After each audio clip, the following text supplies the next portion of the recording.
let's talk about cravings to drink. I think we have all struggled with them at some point. Maybe you decided earlier that you are not drinking tonight or this week, or you decided you're going to take a proper break from drinking. I know what it's like when you said you weren't going to drink and that seemed like a really good idea and you were definitely going to follow through on it, and now you just have the strongest urge to sod it all and drink loads and loads. I get it. So let me just start by giving you some good news when it comes to cravings. They say nothing about you. Like, they're not a sign that you're weak or destined to fail. They're just a sign that you're changing a really well ingrained habit. That's it. The second bit of good news about cravings is that this is not going to be like this forever. It's not going to be a daily battle for the rest of your days. They come up most in early sobriety, when you are putting the brakes on and turning the car around, when you're breaking patterns, going through this huge period of change and learning another way to handle life.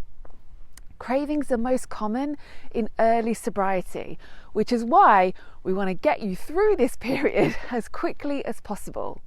Because if you only ever stop from Monday to Friday each week, or a couple of weeks here and there, you never get past this and you never get onto the good bit, the craving free bit. So there's a lot I could tell you about cravings.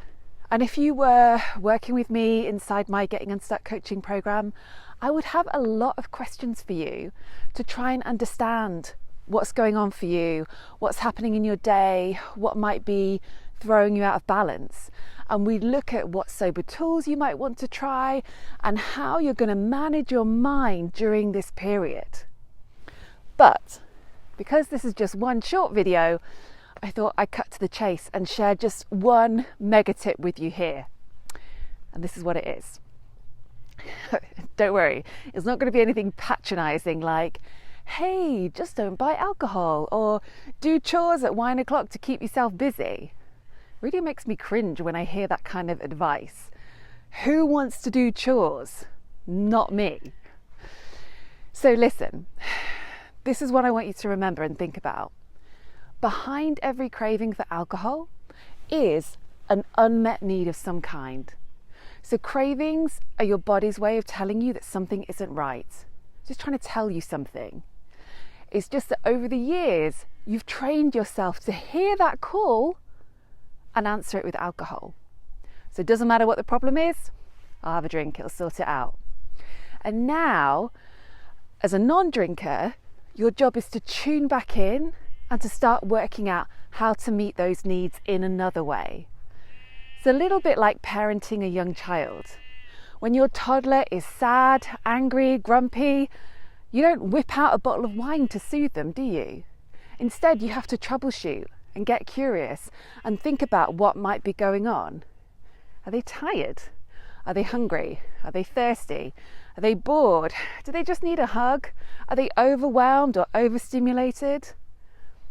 You're problem solving, right? You want to do the same with yourself here. You are literally going to parent yourself to figure out what's going on. Here's an example. I've worked with quite a few clients recently who I've noticed are under eating during the day, massively. And that comes from years and years of trying to save their calories for wine. So then they get into wine o'clock time, their difficult time, feeling hungry. And guess what? Hungry makes cravings worse and they feel depleted. So that might be an issue for you, it might not be. But get really specific around what your needs are. So can you, rather than just saying, oh, I need to relax, can you go a layer deeper and see whether it's something else you need, like time alone, time to reset between work and then transitioning into home life? You know, I have one client who used to rush home as fast as possible, which meant she was just go, go, go all day. Now she knows that actually what's best for her is to stop in the park on the way home, She orders a cup of tea from the cafe, walks around and just tries to reset before she heads home to start her second shift as a mum who has to get teenage kids to do homework and eat dinner and their vegetables. Maybe your real need is connection. Maybe for you, you're lonely or bored in the evenings. So it's not really that you need to drink and relax, it's that you want that connection. Or perhaps you want some recognition because you've worked hard all day and you feel like you need a reward. Now's your chance to figure this stuff out and figure out, okay, how might I get that connection or that reward in another way?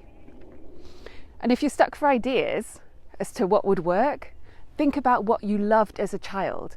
What was your favourite treat back then?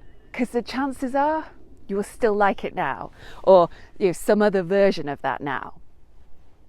So that's my top tip for you. Rather than focusing on how to ignore a craving or willpower your way through it, what about thinking about what it is you really need? What's going on underneath the surface? What is that craving for alcohol telling you? Because you don't really need alcohol. You know that.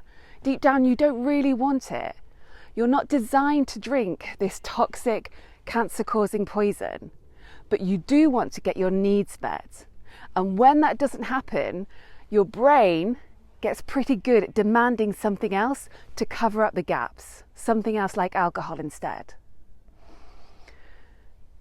So scroll down and let me know in the comments, what is it that you really need during these times when you're drinking? What's really going on for you? What's happening underneath the surface? What is alcohol covering up? That's what I want you to think about this week.